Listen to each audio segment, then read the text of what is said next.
Welcome back to Outlandish Claims, everybody. This is the first show we've done in a very long time, our first show here on Fan Media. So we're very glad to be back. With me, as always, for those of you who have seen us before, is my co-host, Mr. Gio Mio, rocking that beautiful Vegas t-shirt. Well, thank you. Mark Stone would be proud.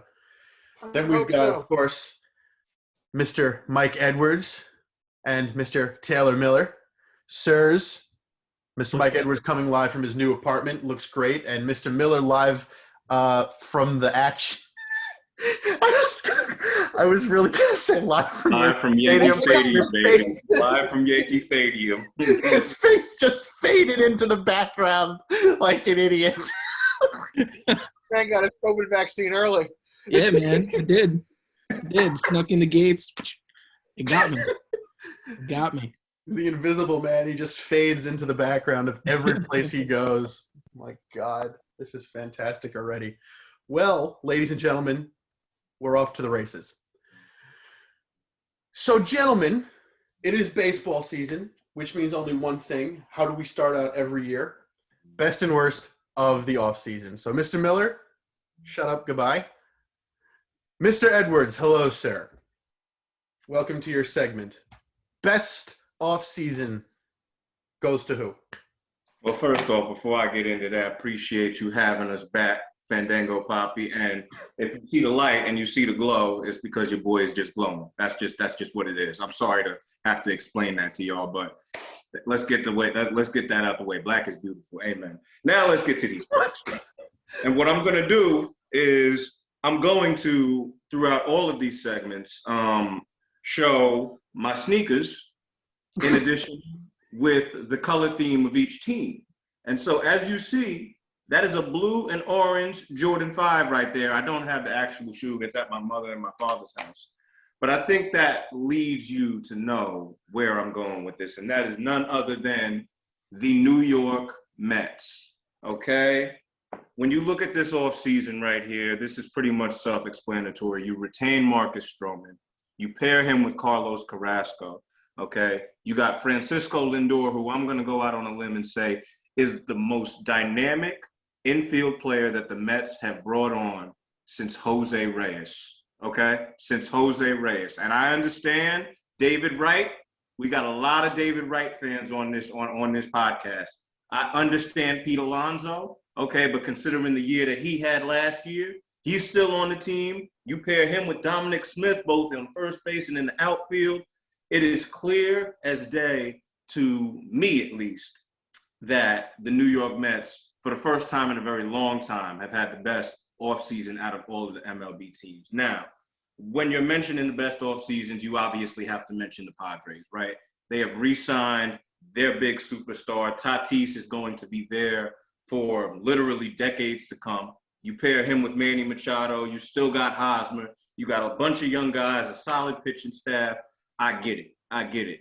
But being from New York, okay, having my Citibank roots, but also seeing the money that Steve Cohen as an owner has basically invested into this team since the day he got there. I don't think anybody's disputing that, right? It's without question that the Mets are in position to potentially get to the World Series for the first time in, I believe, 6 years. Correct me if I'm wrong on that. Well, it'll be 6. Yeah, it'll be 6 now. It'll be 6. Mm-hmm. Yeah. All right, well, I'm going to go next because I feel like it, but also because Mr. Edwards gave me a perfect little segue here, and my pick and the only answer is the San Diego Padres. Now, in one of the next couple episodes, we'll get into arguing about each other's takes, which, trust me, you will want to see. But there is no other answer for me than the San Diego Padres. And I say this having a mother who is one of the biggest Met fans I've ever seen. It's hilarious how much she loves the Mets. When she was a child, I'm going to embarrass her on the very first episode. It's really a lot of fun. But think of how many times she embarrassed me in my childhood. I get one. I'm allowed at least one. As a child, she made up a song according to the theme of, I think, Love Story or Love Boat, one of those, along the theme of that, to the tune of that. about how much she loved the Mets. And she sang it for me. And I gotta say, absolutely hilarious. Incredibly funny. Never met a Met fan like her. Even with her as a Met fan in this house, the Padres had the best season and the best offseason, and there's only one reason why, and that would be the signing of Blake Snell. Not signing, trading, and then probably he'll be signed to an extension. But that's just what happens. You see a really stupid situation somewhere, like, say, Tampa, and you're opportunists. And it was a brilliant move. They said, okay, well, we'll give you little pennies. We'll give you one of the top 100 prospects and a couple of other things that you might need. And we'll take the best pitcher you have other than Tyler Glasnow. And honestly, last season, in the postseason, Blake Snell was the best. He was the best pitcher they had. Unless you're talking about Game 7s, in which case only Charlie Morton was better. So to the Padres, I say great job on the extension for Tatis, but getting Blake Snell to go in that bullpen, in that rotation, along with that bullpen, and now there's rumors you're going to go after Josh Hader.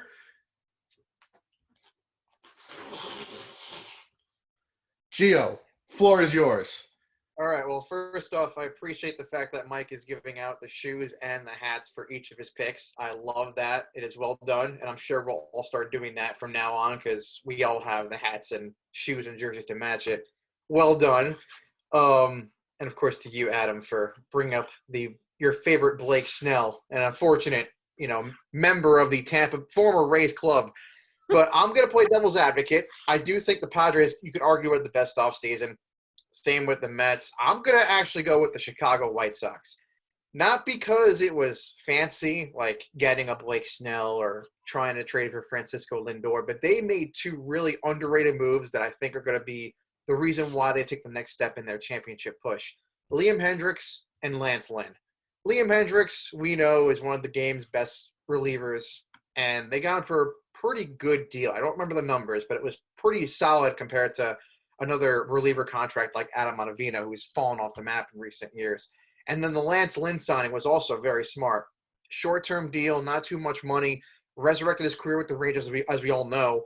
And they do have a solid rotation already led by Lucas Giolito. So having a guy like Lance Lynn, who has experience pitching in the AL, I think in the Central as well at some point, could definitely bolster a team that has been lacking the depth in the bullpen and the starting rotation to push them into the next level.